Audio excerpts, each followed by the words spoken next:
신년 2026년 신년 기도의 마지막 날입니다. 오늘 저와 여러분이 함께 살펴보고자 하는 것은 교회입니다.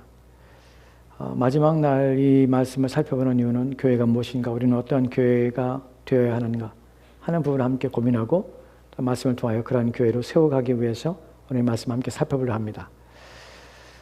여러분, 교회에 대해서 제가 여러 번 설교를 했습니다. 교회란 무엇인가에 대해서, 또한 앞으로도 교회에 대해서 설교할 것입니다. 오늘 우리가 살펴볼 내용들은 교회의 중요성뿐만 아니라 교회의 목적이 무엇인가 하는 부분과 또한 교회가 어떠한 곳인가 하는 부분에 대하여 오늘 말씀을 통해서 살펴보려 합니다. 먼저 저와 여러분이 살펴볼 말씀은 에베소 3장 9절과 10절 말씀입니다. 에베소 3장 9절과 10절 말씀 같이 보도록 합시다. 같이 읽겠습니다. 시작. 영원부터 만물을 창조하신 하나님 속에 감춰졌던 비밀의 경륜이 어떠한 것을 드러내게 하려 하심이라. 이는 이제 교회로 말미암아 하늘에 있는 통치자들과 권세들에게 하나님의 각종 지혜를 알게 하려 하심이니. 아멘. 아멘. 오늘 우리 가운데 교회에 대해서 중요한 내용을 우리 가운데 가르쳐주고 있습니다. 교회의 기원에 대해서 본문을 말씀하고 있습니다. 본문을 보면 영원부터 만물을 창조하신 하나님 속에 감춰졌던 비밀의 경륜이 어떤 것을 드러내게 하려 이게 하심이라. 이것이 9절 말씀인데요. 이 한글 성경을 잘 읽기 위해서는 띄어쓰기를 잘해야 합니다. 그렇지 않으면 이해하기가 어려워요. 본문에서 영원부터 만물을 창조하신 하나님 속에 라는 것을 어떻게 붙여있기면 어떻게 되냐면, 영원부터 만물을 창조하셨는데 언제부터? 영원부터 만물을 창조하신 하나님이라고 해석하게 돼요. 그래서 띄어쓰기를 잘해야 돼요. 한글 성경의 어려운 부분이 바로 이 띄어쓰기와 어디에 이 주절과 종속절의 관계가 어떠한지를 명확하게 안 나타나기 때문에 어려워요. 본문에서 띄어쓰기는 어떻게 하냐면 영원부터 하고 만물을 창조하시는 하나님 앞에 속해 있습니다. 그 영원부터 하나님이라는 것이에요. 영원부터 하나님 속에 영원부터, 그러니까 영원이라는 것은 시간적인 개념입니다. 시간이 시작되기 전부터, 세상이 창조되기 전부터 어떤 하나님이, 만물을 창조하신 하나님이 그 속에 무엇이 감춰져 있던 비밀의 경륜이, 비밀의 계획하심이, 비밀의 하나님의 뜻하심이, 그러니까 하나님의 비밀의 경륜이라는 것은 비밀 속에 감춰져서 드러나지 않은 하나님의 계획이 어떠한 것을, 어떠한 계획을 가지고 계시는지를 드러나게 하려 하심이라. 이제 나타나게 하시는 것이에요. 본문에 드러난다는 것은 깨우치게 하다는 것이에요. 하나님께서는 영원 전부터 하나님 속에, 하나님의 경륜이라면 하나님의 계획입니다. 하나님의 계획이 감춰져 있었는데 그 계획은 언제부터 있었냐면 영원 전부터 가지고 계셨다는 것이에요.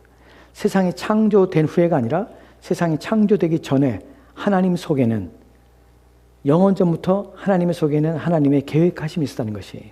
그 계획심이 어떠한지에 대해서 이제 그것을 깨우치게 하시는 것이에요. 여기까지가 됐습니까? 예.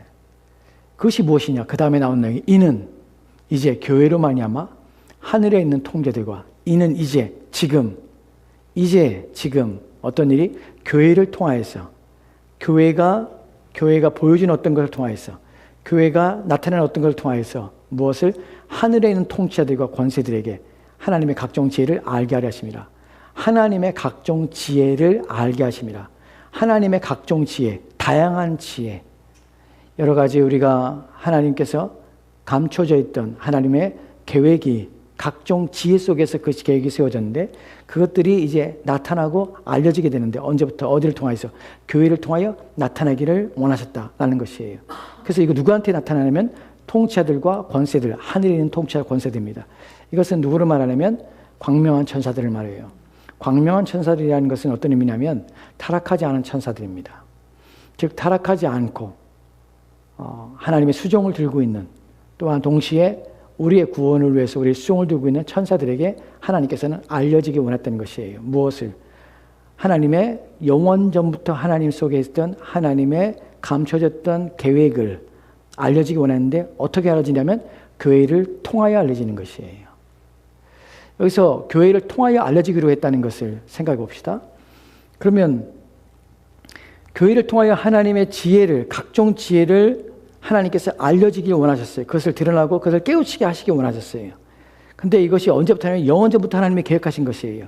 그 계획 속에 어떻게 교회를 통하여서만 깨우쳐진 것이에요. 그렇다면 이 교회는 언제부터 계획된 것입니까? 언제부터 계획됐죠? 영원전부터. 영원전부터 교회는 하나님의 계획 가운데 있었다는 것이에요. 그러니까 우리가 교회를 생각할 때 교회가 나타나고 보여진 것은 우리 구약에서는 광야교회라고 표현하는 광야의 교회라고 표현하는 사도행전 7장에서 스데반의 설교 속에서 광야교회라는 표현을 쓰거든요. 그리고 예수님을 통하여서 베드로에게 마태복음 16장 16절 말씀에서 내 반대 교회를 이 반석 위에 세우리라 하는 베드로의 신앙 고백 후에 세운다는 고백 속에서 실제적으로는 예수님의 승천하신 후에 부활하고 승천하신 후에 교회가 눈에 보이는 교회로 드러났지만 완전한 교회 형태로 드러났지만 그 교회는 언제부터 있었냐면 창세전부터 하나님의 계획 가운데 있었다는 것이에요. 여기서 우리가 궁금한 것이 왜 하나님은 교회를 창세전부터 교회를 통하여서 무엇인가 나타내려고 왜 교회를 생각하셨는가 하는 부분이에요. 이 부분을 좀 더 생각해 봅시다. 여기까지 우리가 살펴봤는데 이제 11절 말씀을 좀 보도록 합시다. 11절 말씀 같이 읽겠습니다.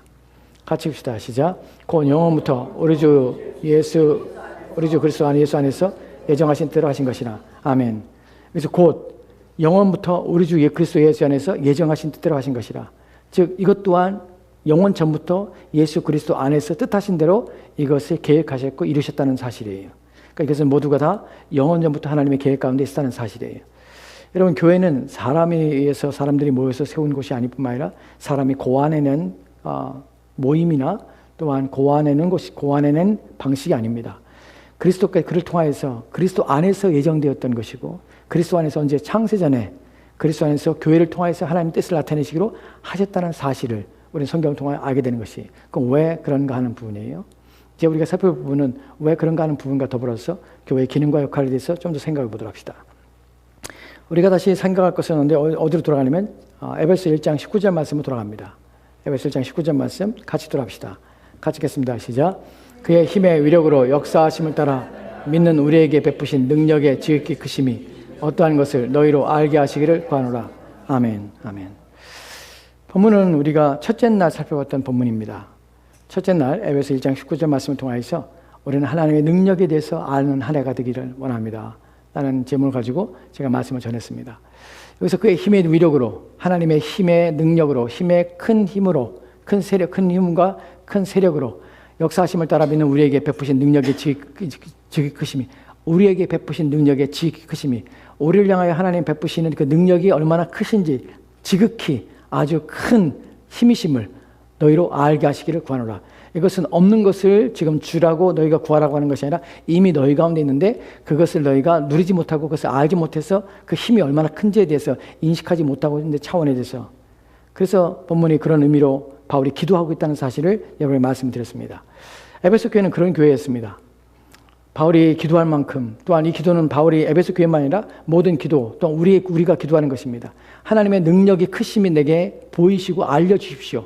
그것이 있음을 그렇게 역사하고 계심을 알게 하십시오. 하나님의 지극히 큰 능력은 무엇입니까? 성도 안에서 우리를 일으키시고 또한 우리를 돌보시며 우리를 위해서 회복하시고 또한 우리로 하여금 하나님에 대한 인식과 이해를 갖게 하고 우리 신앙을 유지하게 하고 하는 모든 것들이 다 무엇으로부터 하나님의 능력 가운데 우리 가운데 지금 하고 계시다는 사실을 우리가 알게 하는 것이에요.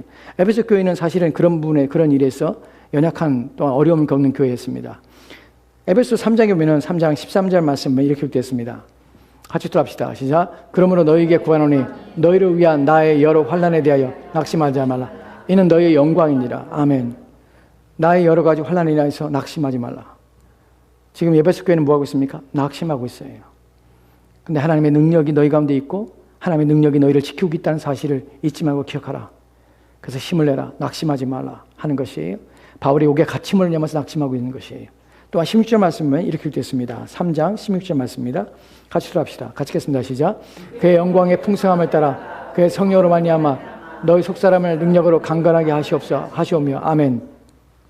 본문에서 그의 영광의 풍성함을 따라 그의 성령으로 말미암아 하나님의 영광의 풍성함, 풍성하신 영광, 풍성하심을 통하여서 또한 그의 성령을 통하여서 너희 속사람을 능력으로 강건하게 속사람을 하나님의 힘으로 강건하게 하시기를 원한다고 합니다. 바울이 또한 기도하고 있는 것이 이렇게 되기를. 왜냐하면 이들이 약하기 때문에 그래요. 무엇이? 하나님의 능력을 의지하지 못하기 때문에, 그 능력이 우리 가운데 있다는 사실을 인식하지 못하기 때문에. 하나님은 신자의 삶을 통하여 살면서 보이지 아니하지만 끊임없이 신자의 믿음을 유지하도록 역사하신다는 것이에요. 우리가 경건한 삶을 살기로, 또한 하나님 앞에 나와 기도하는 이 일 또한 누가? 하나님께 우리 마음에 감동함을 주시고 함께 나와 기도하도록 우리를 부추기시며 우리를 인도하신다는 것이에요.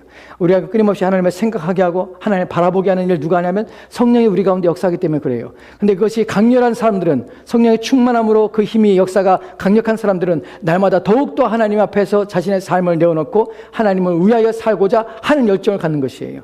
그 힘이 있지만 그 힘이 약해지기 때문에, 그 힘을 의지하지 않으며 그 힘이 있다는 사실을 인식하지 못하기 때문에 때로는 우리의 경건이, 우리의 매일의 일상 속에서 우리가 살아야 될 우리의 신앙적인 삶을 잊은 채 우리의 삶을 살 수도 있습니다.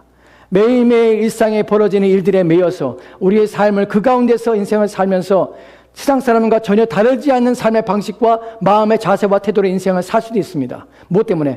하나님이 내 안에 역사한다는 사실을 인식하고, 또한 그 사실이 나로 하여금 내 마음에 감동함을 주고 내 마음을 이끌어내도록 하는 일에 내가 참여하지 않으므로, 하나님은 우리 가운데 하나님 말씀을 들어야 됨을 우리가 알게 하시고, 네가 하나님 앞에 나와야 됨을 우리에게 우리 마음에 경고하시고, 하나님 말씀 앞에 무릎 꿇어야 됨을 우리 가운데 말씀한데 불구하고 우리는 끊임없이 그것을 우리 내면의 우리의 육신적인 생각과 사고로 그것을 제한하고 막고 또한 방해하는 우리의 마음 때문에 우리는 그 모든 하나님의 능력을 무력으로, 그것을 무력화하는 일에 우리는 참여하는 삶으로 말미암아 우리 인생이 망가지게 되는 것이에요.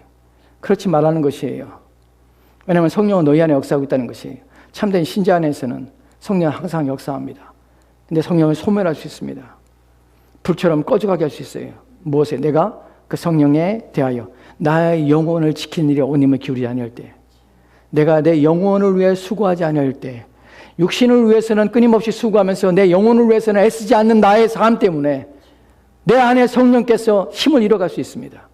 예전에는 그 말씀을 들을 때마다 내 마음에 무엇인가 쿵쿵 치는 소리를 들었습니다.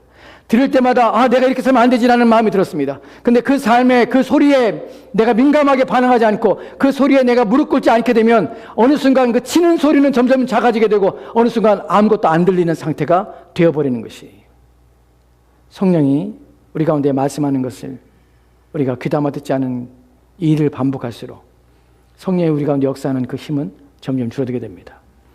그래서 우리는 영적인 일에 민감하며 들려오는 소리에 귀담아 들어야 합니다. 말씀을 들을 때마다 그 말씀이 내 심장을 찌를 때마다 우리는 그 아픔 속에서 무엇을 발견하면 하나님의 사랑을 발견하고 나를 부르시며 온전케 하시는 그분의 은혜를 발견합니다. 너의 삶이 잘 살기 위해서는, 너의 삶이 온전하기 위해서는 이 소리에 귀를 기울이라는 하나님 음성을 듣습니다. 그래서 은혜를 갈망하며 하나님 앞에 살고자 한다는 그 소리를 듣습니다. 세미한 가운데 들려오는 그 음성을 듣고 자신의 영혼을 살핍니다.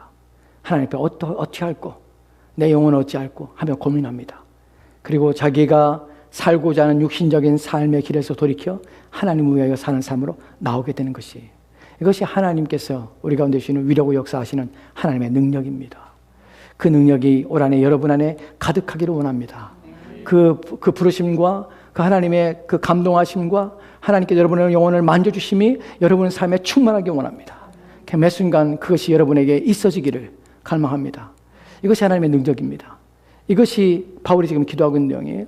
다시 19절 말씀 보도록 합시다. 3장 19절 말씀이요. 그의 힘의 위력으로 능력으로 역사함을 따라 우리에게 베푸신 능력의 지극히심이 어떠한 그 너희로 알게 하시기 원하노라. 너희 가운데 있다는 사실을 너희가 깨닫고 그 능력을 체험하며 날마다 그 능력 안에 살기 원하노라 라는 것을 바울이 말하고 있는 거죠. 그런데 이것은 사실 어떤 면에서 우리가 개인 가운데 주는 기도의 제목일 뿐만 아니라 우리 개인에게 주시는, 우리가 알아야 될 우리를 위한 기도의 내용일 수 있습니다. 그런데 더 중요한 것은 문맥 속에서 이것은 개인뿐만 아니라 다른 차원에서 얘기하고 있는 것이, 이 부분을 생각해 보도록 합시다. 지금 우리가 살펴본 것은 교회에 대한 내용입니다. 그런데 바울은 지금 이런 기도를 하고 있는 것이 너희 가운데 알기를 원하노라 라고 말하고 있는 것이, 근데 여기서 너희입니다. 내가 아니라 너희라는 복수형을 사용해서 너희 무리를 가리키고 있습니다. 근데 이 능력이 무엇인가 하는 부분을 이제 설명하기 시작해요. 그리고 어디까지 이끌어가는지를 보도록 합시다. 이제 20절 말씀 보도록 합시다. 20절 말씀 같이 들어가겠습니다. 같이 읽겠습니다. 시작. 그의 능력이 그리스도 안에서 역사하사 죽은 자 가운데서 다시 살리시고 하늘에서 자기의 오른편에 앉히사. 아멘. 이제 19절 말씀에서 하나님의 능력이 그 힘의 위력이 또한 너희들 가운데 역사하는 하나님의 그 능력이 지극히 크심의 능력이 크심에 대하여 너희가 알기 원하라. 그 능력은 무엇이냐? 그 능력에 대해 설명합니다. 그의 능력이 그리스도 안에서 역사하사 죽은 자 가운데 다시 살리시고 그 능력이 어떠한 줄 아느냐? 그 능력이 얼마나 큰 줄 아느냐? 그 능력의 큰 부분에서 두 가지를 설명합니다. 첫 번째는 뭐냐면 죽음에서 살아나는 것을 보라. 누가? 그리스도께서 죽었다가 사셨다는 것이다. 여러분 성경에서 우리가 그리스도께서 다시 부활했습니다 라는 것은 그리스도의 능력이 아니라 하나님이 그를 살리신 것입니다. 성부 하나님께서 그리스도를 살리신 것입니다. 무엇으로 살렸습니까? 그의 능력으로 살리신 것이에요. 그리스도를 살리신 능력이 내 안에 역사한다면 지금도 내 안에 있다는 사실은 그 능력이 나를 죽음 가운데 살리실 것을 나는 믿는 것이에요. 그 능력이 또한 내게 임하며 그 동일한 능력이 내게 역사할 것을 우리는 믿습니다. 우리의 부활의 힘은, 우리의 부활의 믿음은 무엇에 대한 근거입니까? 그리스도를 죽은 자 가운데 살려내신 하나님의 능력을 의지하는 것입니다. 그분의 부활하심을 통하여서 하나님의 능력이 죽음을, 사망을 이기신 능력이라는 사실을 우리가 알게 되는 것이에요. 그 사망을 이기신 그 능력이 내게도 역사해서 동일하게 그 힘이 지금도 역사하고 내가 죽지 않도록 영원한 영생의 복 가운데 나로 하여금 살게 하시겠다는 사실을 우리는 믿는 것입니다. 그 능력이 또 어떻게 역사했습니까? 하늘에서 자기의 오른편에 앉히사 누구를? 그리스도를 하늘에서 자기 오른편에 앉히시는 능력이에요. 모든 만물 위에 높이시고 지극히 영광스럽게 하신 능력, 이것이 바로 하나님의 능력이에요. 이것이 우리 가운데 역사하고 있다는 것이 지금 하나님의 능력에 대해 19절 말씀에 말했습니다. 그 능력이 어떠한지 해서 그리스도의 죽음과 그리스도를 하나님 보좌 우편에 앉았다는 사실을 설명하고 있습니다. 이제 세 번째는 그분의 21절 말씀에서 그분의 지위에 대해서 설명하고 있습니다. 21절 말씀으로 합시다. 같이 읽겠습니다. 시작. 모든 통치와 권세와 능력과 주권과 이 세상뿐 아니라 오는 세상에 일컫는 모든 이름 위에 뛰어나게 하시고 아멘. 이제 지위입니다. 모든 통치와 권세와 능력과 주권과 이 세상뿐 아니라 오는 세상에 있는 일컫는 모든 이름 위에 뛰어나게 하시고 above all, 모든 것보다 far above라고 NIV 번역합니다. 모든 것보다 더 높이 누가? 그리스도께서 그의 지위가 높아진 것이 어떻게 해요? 누가 그렇게 했습니까? 하나님께서. 무엇으로? 그의 능력으로. 우리가 그분의 능력을 의지하는 것은 그분의 능력이 크심 때문에 그렇습니다. 모든 이름 위에 높이신 그분이에요. 그렇게 하실 수 있는 능력이 하나님께 있다는 것이에요. 그리스도께서 보좌 우편에 앉아있다는 것은 무슨 말입니까? 우리 또한 하나님 그리스도와 함께 앉아있다는 의미예요. 에베소 2장 6절 말씀에 보면 신비한 얘기가 있습니다. 한 절밖에 없어요. 거기에 한 절이. 다른 구절에서는 설명하고 아닌 구절이 있어요. 뭐라고 하냐면 너희가 그리스도와 함께 보좌 우편에 앉아있음을 알지 못 앉아있느니라 라는 표현을 써요. 그리스도께서 하나님 보좌 우편에 앉아 계신데 우리가 거기에 앉아있다는 표현을 써요. 우리가 여기 있는데 어떻게 그리스도와 함께 앉았습니까? 왜냐하면 그리스도와 우리가 연합되어 있기 때문이에요. 영적으로 우리는 이미 그 자리에 앉아있는 것이에요. 누가 그렇게 했습니까? 하나님의 능력이 그렇게 하신 것이에요. 여기까지 우리가 지금 하나님의 능력을 봤습니다. 하나님의 능력이 지극히 크심, 그 능력이 어떻게? 그리스도를 부활하셨다는 능력 기억해라. 그리고 너는 기억해라. 하나님 보좌 우편에 앉히셨다. 기억해라. 모든 것 위에 뛰어난 이름을 주시고 모든 것 위에 지극히 높이신 것이다. 이것이 하나님의 능력이다. 근데 이것이 끝이 아니라 그 능력이 어떻게 나타나냐면 22절 말씀에 이렇게 표현되고 있습니다. 22절 말씀 보도록 합시다. 같이 읽겠습니다. 시작. 또 만물을 그의 발 아래 복종하게 하시고 그를 만물 위에 교회의 머리로 삼으셨느니라. 아멘. 또한 만물을 그의 발 아래, 누구의 발 아래? 그리스도의 발 아래 복종하겠습니다. 누가 그렇게 하신 것입니까?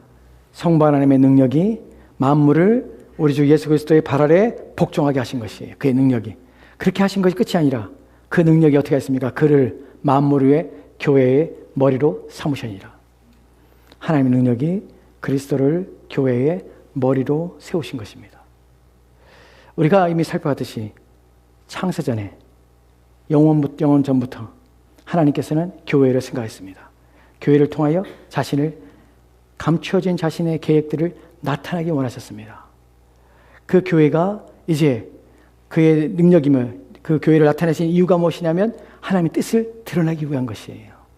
그 드러내면 어떻게 드러납니까? 하나님의 능력을 나타냄으로 만들어진 것이에요. 하나님의 능력이 어떻게 났습니까? 그리스도에게 주어진 그 모든 것들을 통해서 그 그리스도를 하나님의 힘으로 높이신 그 그리스도를 교회의 머리로 주신 것이에요. 즉 우리의 머리가 되셔서 우리와 연합관계 속에 있는 것이에요. 이것이 교회의 위상입니다. 교회는 그리스도를 머리로 하겠습니다. 그리스도 누구입니까? 만물 모든 것의 머리가 되시는 위에 계신 분이십니다. 그분이 교회의 머리가 되신 것이에요. 교회의 지위는 그래서 그분과 연합한 가운데 그 위치에 있는 것이에요. 이 선지자 말씀 한 절 말씀 더 보도록 합시다. 그 다음에 나오는 내용이 같이 돌아갑시다. 같이 읽겠습니다. 시작. 교회는 그의 몸이니 만물에서 만물을 충만케 하시는 자의 충만이라. 아멘. 아멘. 본문에 보면 교회는 그의 몸이니 22절 말씀에서는 교회의 머리로 주셨느니라. 하나님이. 교회는 영광스러운 하나님의 능력이신 그분을 머리로 하고 우리는 뭐라고요? 우리는 그의 몸이니라. 한 몸을 이루게 된 것이에요. 이 교회가 가지고 있는 특징 중에 가장 중요한 부분이 뭐냐면 그리스도와의 연합이에요. 그리스도와 한 몸이 되게 하신 것이에요. 그렇게 하심으로 교회에 무엇을 줍니까? 그리스도와 연합함으로 그리스도에게 주어지는 모든 것들이 교회의 유산으로, 기업으로 우리 가운데 받도록 하신 것이에요. 우리는 이후에 그리스도께서 받으신 영광 가운데 우리가 함께 참여합니다. 그 영광을 함께 나눌 것입니다. 왜요? 그리스도와 연합해서 하나가 됐기 때문에 그래요. 그래서 한 몸이 이뤘기 때문에 그래요. 교회는 그런 곳입니다. 그리스도의 몸으로서 유기적인 관계 속에서 분리할 수 없는 것이에요.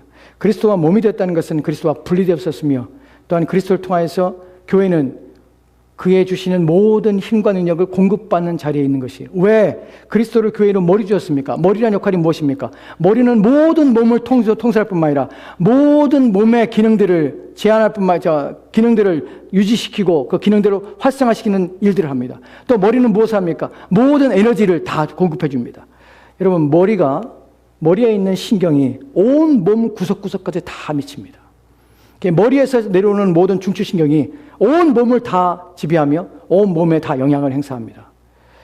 여러분, 엄지손가락이 검지손가락에 영향을 주는 것이 아니에요. 온 몸에서 이 신경계통에서 내려오는 그 모든 신경이 모든 장기의 기능을 다하고 그 기능의 역할들을 통해서 모든 신경 가운데 필요한 것들을 공급해준 역할을 다하는 것이에요. 머리가 됐다는 것은 그리스도께서 교회의 모든 것을 채워주시며 그래서 충만이라는 표현을 쓰는 것이 이 기능들을 교회에 주었고 이 기능들 하는 것이 교회입니다. 그렇다면 이제 우리가 생각할 것은 교회는 무엇하는 곳인가 하는 것이에요. 그리스도가 교회의 머리라는 사실은 그리고 교회가 그리스도의 몸이라는 사실은 우리로 하여금 그리스도가 나타나며 드러난 일을 하는 것이 교회라는 사실이에요. 왜요? 한 몸이기 때문에. 몸이라는 것이 무엇입니까? 머리에 다스림을 받아서 몸은 그 머리의 지배와 머리가 요구하며 머리가 원하는 것을 행하는 일들을 하는 것이 바로 몸이라는 것이에요.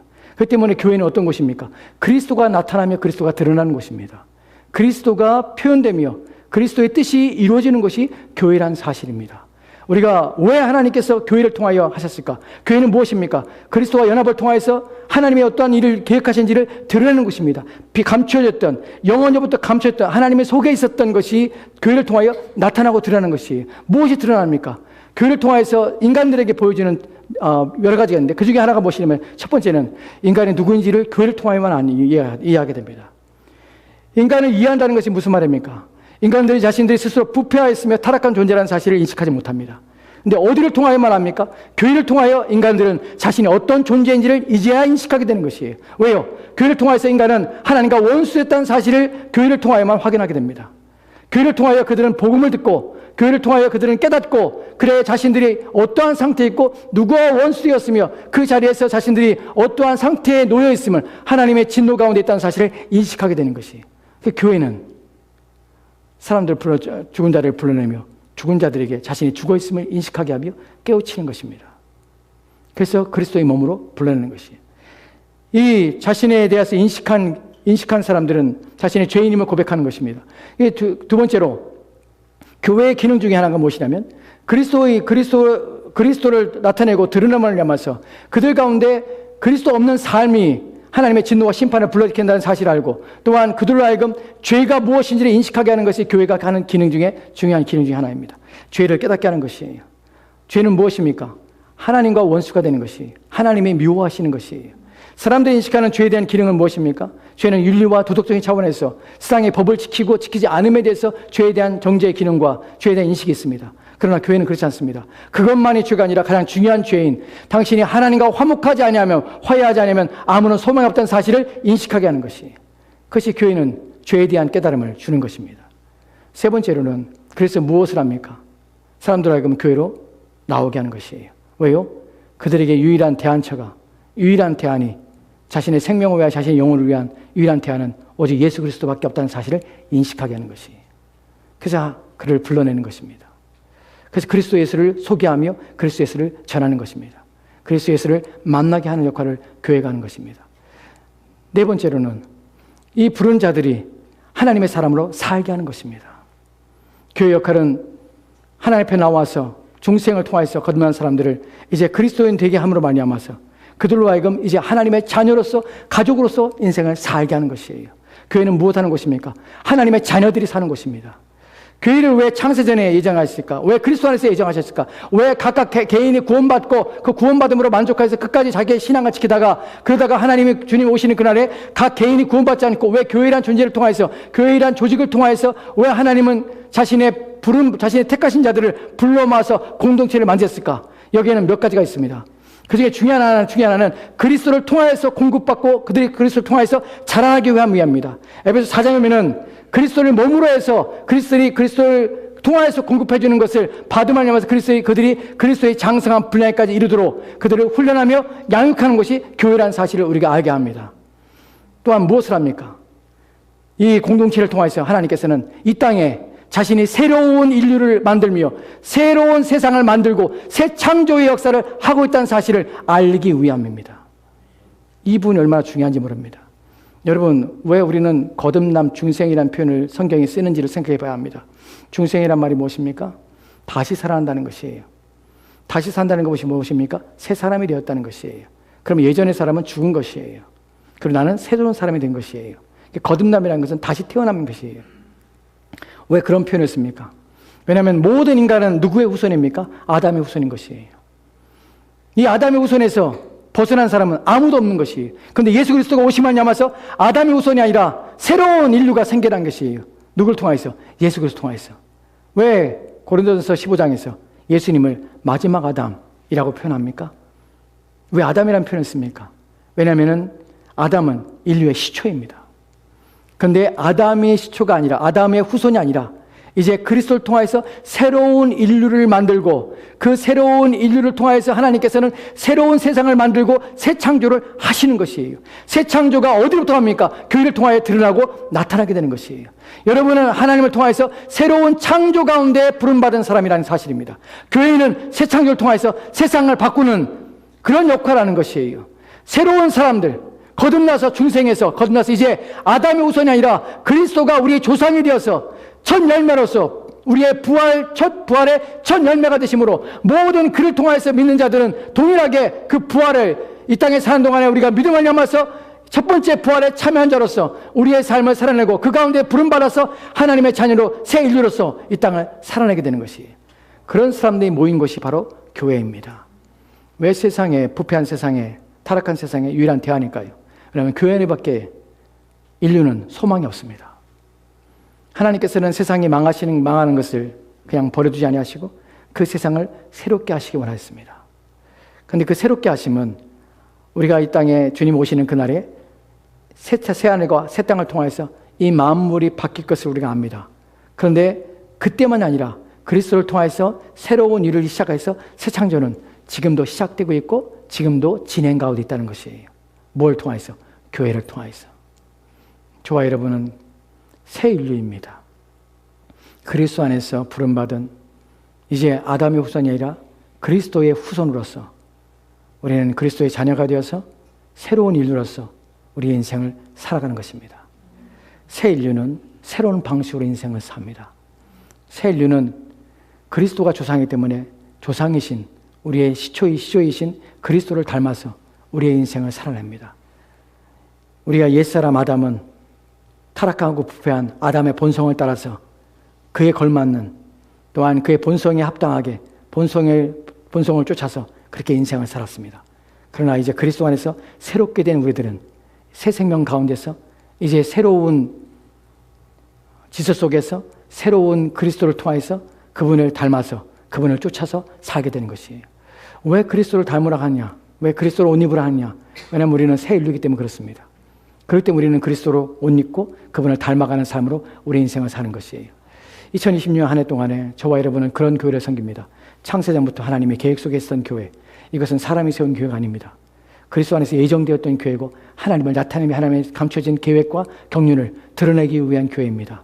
우리는 그 경륜 속에서 그리스도가 드러났습니다. 그리고 새 인류가 드러났습니다. 그 가운데 우리는 사는 것이에요. 그 가운데서 우리는 새롭게 부르심 받은 그 부름의 자리에서 우리의 삶을 더욱더 그리스도를 닮아가는 삶으로 우리 삶을 살아내고 이 땅에 세상의 대안으로서 부패하고 타락한 인간 가운데서 죄를 깨닫게 하고 또한 죄인을 불러서 그들의 삶이 무엇인지 하나님의 진노와 심판을 깨닫게 할 뿐만 아니라 또한 그들로 하여금 부름받아서 그리스도 예수를 믿고 그리스도 예수밖에는 저들 가운데 소망이 없다는 사실을 인식하게 하고 또한 하나님의 자녀로서 거룩한 삶의 공동체가 무엇이고 서로 가운데 아가페의 사랑을 함께 나눔으로 하면서 하나님의 가족된 자들이 어떠한 삶을 살아내는지를 보여주며 나타내는 것이 저와 여러분이 교회로서 보이며 또한 드러내며 또한 살아야 될 삶이라는 사실을 기억하시기 바랍니다. 올 한 해 우리가 섬기는 교회는 하나님께서 그렇게 세우신 교회입니다. 그 교회를 더욱더 교회되고 또한 교회의 본질에 합당하게 그런 교회가 되도록 끊임없이 최선을 다해서 우리 한 사람 한 사람이 그리스도의 몸으로 지어지고 세워지고 또한 모든 성도들이 그리스도와 연합한 가운데 그리스도를 통하여서 공급받은 영향력으로 영적인 회복과 영적인 생명을 얻도록 도와달라고 여러분 교회를 위해서 또한 기도하시고 온 힘을 기울여서 그러한 교회가 온전히 되어지고 바르게 되기 위해서 한 해 동안 애쓰는 저와 여러분 되었으면 좋겠습니다. 함께 기도하도록 합시다.